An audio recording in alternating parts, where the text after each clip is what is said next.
This is Carson TV News, your capital city news source. Hello and welcome to Carson TV News. I'm Courtney Bloomer. Thank you for starting your week with us. Today, our top story is back to school. Carson City Health and Human Services wants to make sure that families around the community are prepared for back to school with their back to school immunizations. Children in the Carson City School District are required to have immunizations to attend school. Don't let your child miss the beginning of school because they don't have their immunizations. We're here at Carson City Health and Human Services for back-to-school vaccinations. We are available from 1 to 4:30 every day this week, as well as Thursday morning. All children who are new to the school district, any newly entering kindergartner or newly entering 7th grade student need to be up to date on vaccines prior to school enrollment. So that's why we're here today, to make that happen. I'm going to give you 2 shots. I'm going to give you one here and I'm going to give you one here. Have you ever been pinched? They're going to feel like pinches, a little hurt here and a little hurt here. And it is okay to cry. It is okay to say, ouch, all right, ay. It is not okay to move, okay? I need you to hold real still so I hit the right place and you don't pull the needle out, okay? And then I have stickers. Everybody's tolerance for pain is different, so we try to make the shot experience as pleasant as possible. And we give stickers at the end and toys for children. But the diseases that these shots are protecting people from actually cause a lot more pain, potential hospitalization, potential loss of school days, loss of work days. So those items far outweigh what a poke from a shot causes. We take insurance, we take Medicaid, and then there is a sliding fee scale for uninsured individuals and individuals who are underinsured, whose insurance doesn't cover vaccines. In Nevada, there's a program called Vaccines for Children, and the vaccines are free, but there's a small administration fee between $20 to $40 depending on the number of vaccines, but we will not turn away anybody for the inability to pay. So everybody that comes in today will get vaccinated. Don't move, okay? No moving. We're just cleaning it off. Clean it off down here. Now don't watch me, don't watch me. Look over there. Look at those babies over there. Look. Good girl, that's one. Good girl. Look at the babies again. That's okay. 2. You're done. You're done. You are done, and I'm giving you beautiful Band-Aids. We expect to vaccinate between 200 and 400 school children from both grade school, middle school, high school, and colleges here in Carson City, as well as the surrounding area. The location where back-to-school vaccines are occurring is at Carson City Health and Human Services, 900 East Long Street. Although the National Night Out event that was scheduled for last week at Mills Park had to be canceled due to rain, the donations for that event are being put to good use. The Boys and Girls Club will be hosting a back-to-school bash for Boys and Girls Club members. The event, which will include information booths, games, and refreshments, will be taking place this week. Here's more information. It's just Deputy Lisa again, and I just want to remind everyone that our back-to-school blast at the Boys and Girls Club is for our Boys and Girls Club members, and it will be on Wednesday, August 13th from 11 to 2 p.m. And we're bringing in officers and all kinds of surprises for the kids because we want to remind them and our parents that as our children go back to school, we want everyone to be safe. Safe when you're crossing the streets, safe when you're riding your bikes, safe when we're driving through those school zones and around the Boys and Girls Club as well. Thank you so much for your time and thanks for the partnership. We appreciate it. My name is Laura Lori Goris, I'm Chief Professional Officer for the Boys and Girls Clubs of Western Nevada. We do a lot for the kids in the community. We're here, and the biggest partnership that we have is with the Carson City Sheriff's Department, and I think we have a shared vision of keeping our kids safe in Carson City, and that's what we do best. And Lisa and her crew and Sheriff Furlong have really done a great job of bringing programs to our kids that teach them those safety values. So we're just really excited again to partner with you guys and truly appreciate just what you do for the kids in the community and have that shared vision of what we're doing. So we're really looking forward to this event as well as all of our other events during the year. Thank you, Jeff Munson, for that footage. Last week, we brought you a report on pedestrian safety here in Carson City. Last week, a pedestrian safety operation was conducted on Carson Street as a partnership between the Carson City Sheriff's Office and the Nevada Highway Patrol. During that event, 50 citations were issued for drivers who failed to yield to pedestrians in the crosswalk. Additional citations were issued for speeding and also cell phone use while driving. Hello, Sergeant Scott McDaniel with the Carson City Sheriff's Office. Today we're doing a pedestrian crosswalk operation. During this time we are stopping vehicles who fail to stop for pedestrians who are in the crosswalk. And as you'll see shortly, we've set that up with our own officers who are dressed in bright orange outfits and should be visible to any driver coming down the roadway. Actually, I told you guys that to run LiDAR on other cities. So we do two things. Yeah, you can go over there, Joe. Thomas is running LiDAR. Part of the reason we're doing this operation is in the last month we have had 3 pedestrians struck in crosswalks around Carson City. We are taking enforcement action on this to try to educate the public and get them to pay better attention to the crosswalks as they relate to pedestrians. The cone distance in this particular case is set at about 117. 102 is a standard. Basically, when a vehicle approaches that cone and the pedestrian steps out, the vehicle has ample time to stop for the pedestrian, which is how this operation is set up. In this particular location, we picked an area where you have clear view, both north and south, of the entire roadway. So you should have no issue with seeing these pedestrians, and especially these two, and stopping. So this is set up as basically a way for the public to be educated, because you can see our crosswalk people. There's no secret here, there's no trickery. It's set up with ample opportunity.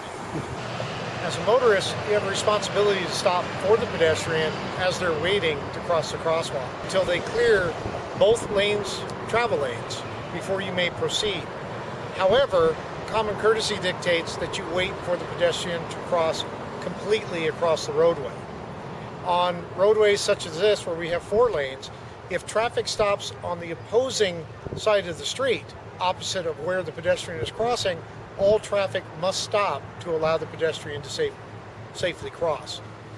If a pedestrian is walking across the roadway towards your lane of travel, once he enters the center part of the roadway, you must stop to allow him to cross. It looks like the Sheriff's Office is doing a great job to help make Carson City as pedestrian-friendly and safe as possible. Saturday was a big day here in Carson City for community events. At the Carson City 3rd and Curry Street Farmers Market, representatives from USDA were on hand to collect money and food donations for the Feds Feed Families food drive. This event is a partnership between federal agencies and our local agency, Ron Wood Family Resource Center, who was the recipient of great donations. This event will be ongoing at next week's Farmers Market as well. So if you want to donate, be sure to visit the 3rd and Curry Street Farmers Market next Saturday. Also, it's a great way to meet up with your neighbors here in Carson City and check out some of the great produce our area has to offer. Well, hey Carson City, I'm Sarah Adler with USDA Rural Development, and I'm celebrating being here at the fabulous Carson Farmers Market today. Today is special for me as a federal government employee because we are leading Feds Feed Families. The whole month of August, the federal government works together to collect food for needy folk. And we have a great partnership with Linda Maroney here of the Carson Farmers Market, #1 farmers market in Nevada. Linda works with us this week and next Saturday. She invites folks to donate money and she buys food from farmers that we take to the Ron Wood Center, or we're prepared to take people's donated food today, either fresh food or any kind of canned food they might bring from their cupboard or buy at a grocery store. The Feds Feed Families food drive has been going on, I think, at least 20 years. I've been state director of USDA for 5 years, and we've done it each of the last 5 years. Last year at the farmers market, we had a food drive for the Feds Feed Families, and we donated, just our market alone, donated 615 pounds of fresh produce and vegetables, and that accounted for over half of the donations that were collected last year for the Carson City area. You know what?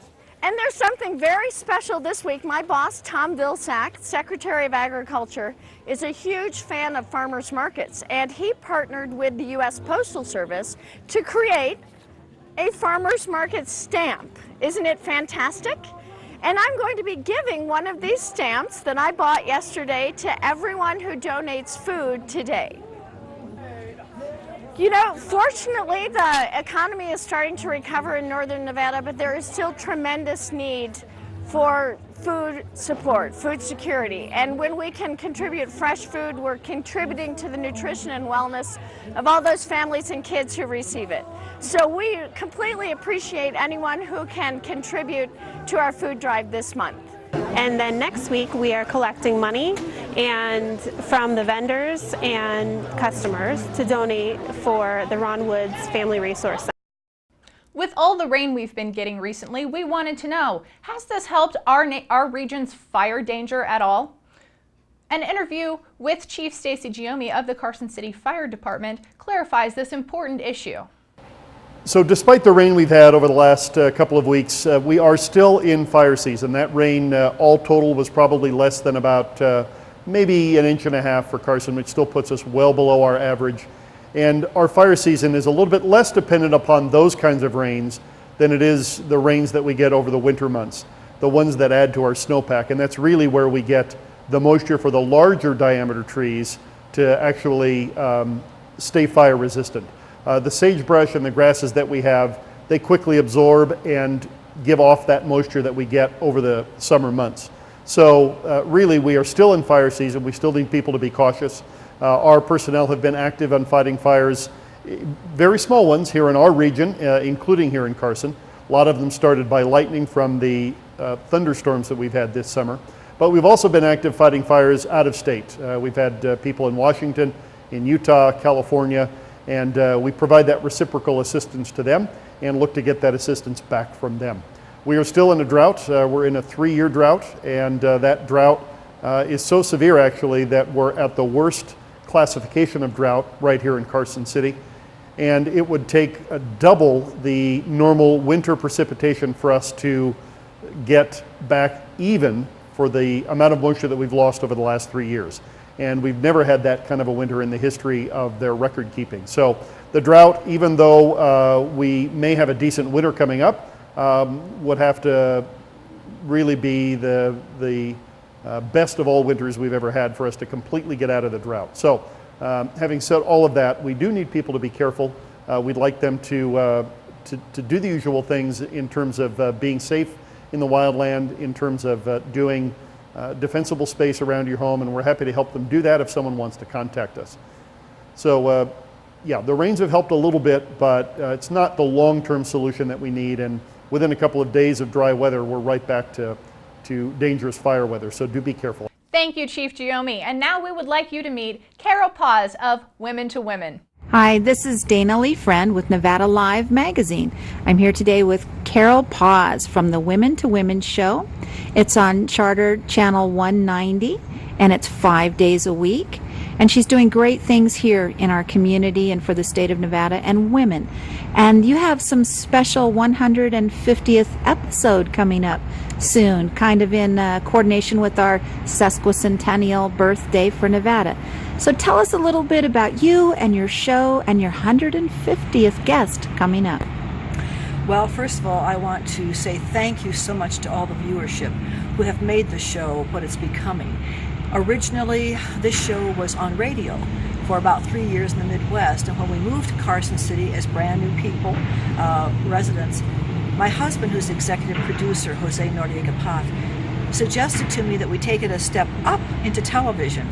And for me, that was a stunner because I didn't know anybody here in Carson City. So little by little, as I thought about the idea, Carson began to grow in me as a community that's very much intertwined one with another, and they are a helpful community to one another. So I thought what a natural extension it might be for us to interview women who are making a difference both behind the scenes and in front of the scenes for Northern Nevada, and in particular Carson, Reno, Lake Tahoe, Sparks, etc. So these women, as I invited them to be on the show, were very determined that what they had done with their lives to that point should not be wasted. And I agree with that. I believe that whatever happens to us, whatever little fact, event, wherever we are, we're there for a purpose, and our lives can help those of others. So when these women come on, they are the stars of the show.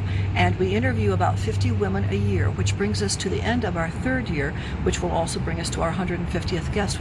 And I don't know who that guest will be yet, okay? It's going to be a surprise, though, for her as probably as well as for the rest of the staff on the show, because she comes in at a very special time. But we are making a difference in people's lives. We know that from the emails we get in, from the letters that are written, and just from the calls that I have in my office. So it has been a real pleasure to serve the community in this way. And these women have a great strength. They are the stars of the show. They are willing to take the lessons learned and share them with other women. And we have a great male viewing audience as well, so they're picking up on all of this as well. That sounds wonderful. We sure appreciate you here in Nevada, and you have a huge following. And so we're thankful that you took this time to just let us know a little bit about you and the Women to Women show. And we're going to be catching up with you from time to time to see what else you have going on. You also film at Villa Basque Deli. Yes, over right there here in Carson City. Home of Pete's famous bass chorizo, and it is delicious. It is. We enjoy that too very much. Thank you, Carol, so much for being with us today and Nevada Live Magazine. Have a good day out there. The economic climate in Carson City seems to be improving. Last Thursday, the Board of Supervisors approved plans for the Schultz Ranch subdivision on the south end of town. This is the first subdivision to be approved to move forward in Carson City in quite a long time. The original plans for this subdivision were approved in 2005, but due to the economic downturn, it has been postponed until now. The town will now see this subdivision move forward and be a great source of development. For additional highlights from the Board of Supervisors or other public meetings, check out video on demand on our website, carsontv.org. Carson City has been treated to an eclectic mix of music as part of the Jazz and Beyond Festival that's been taking place in the city. It is ongoing, and here is a little taste of some of the culture that you can catch as part of Jazz and Beyond. Are the Beatles!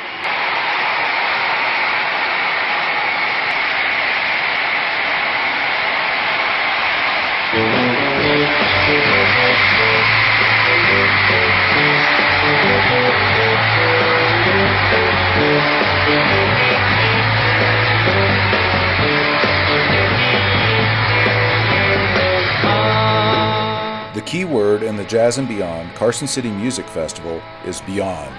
The focus of this annual event goes way beyond jazz.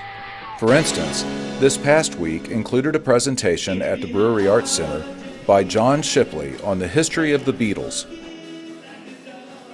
The Western Nevada College professor's fascinating lecture was filled with rare video and audio clips and included a display of instruments provided by the Beatles Flashback Tribute Band. While not the actual instruments the Beatles played, they were the same models. The Beatles Flashback played the following evening at the Carson City Community Center.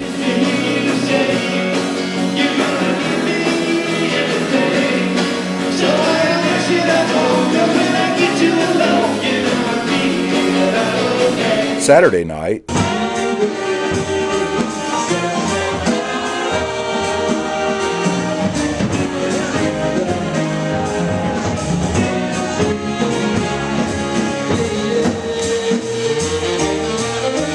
Many arrived in period dress for the Speakeasy Dance Party at the BAC's 1864 ballroom. And if the Beatles weren't far enough beyond jazz for you,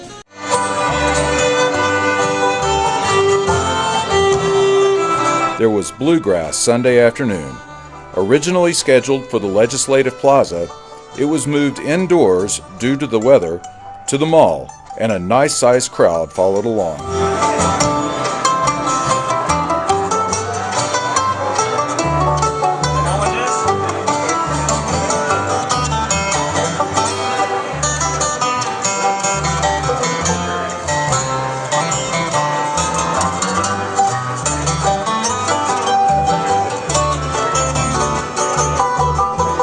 Jazz and Beyond Carson City Music Festival continues through the 17th. A complete schedule of events can be found at jazzcarsoncity.com. For Carson TV News, this is Keith Barnett.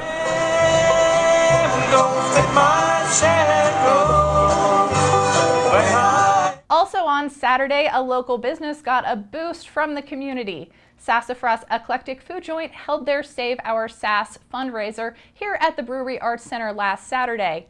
People from around the community came and enjoyed a big party with music and food.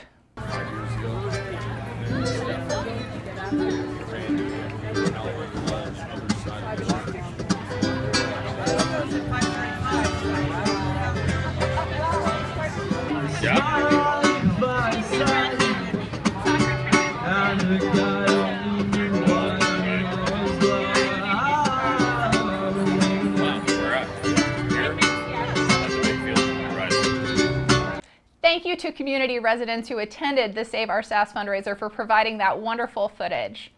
In other viewer-submitted footage, there were some deer downtown enjoying the Jazz and Beyond events last Friday evening.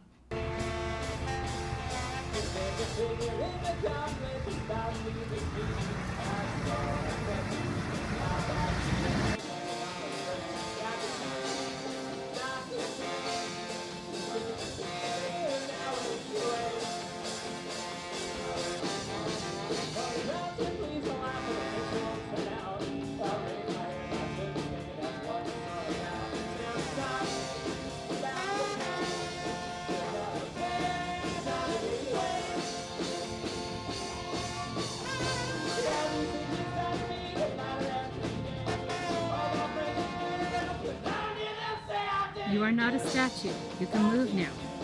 Go ahead. Thank you. Just wander over to your buddy. Yeah, just wag your tail at him. Eat the tree. Go ahead. Eat.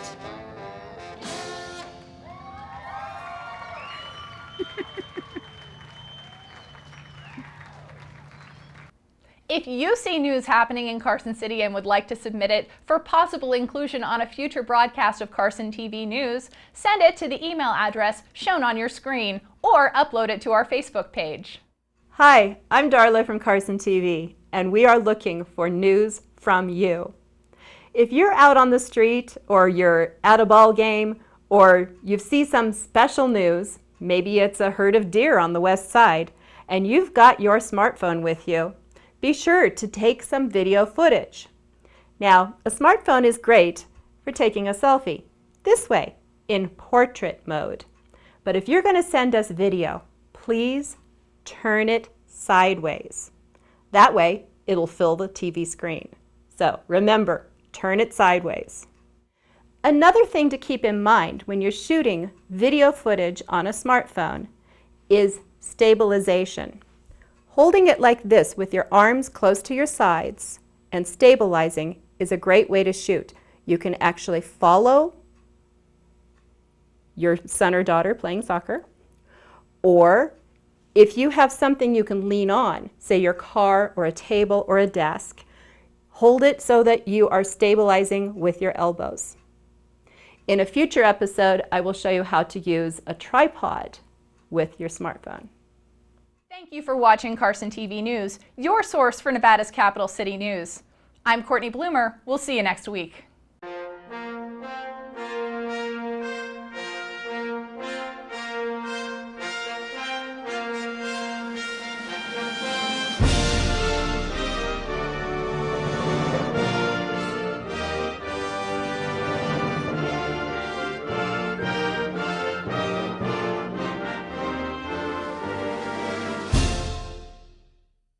My name is Kim and I'm with CASA of Carson City.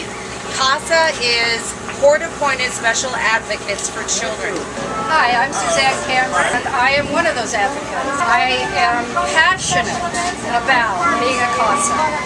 We need many, many more in this community. We are looking for volunteers all the time. Come to the CASA of Carson City Information Hour, 775-882-6776, casaofcc.org.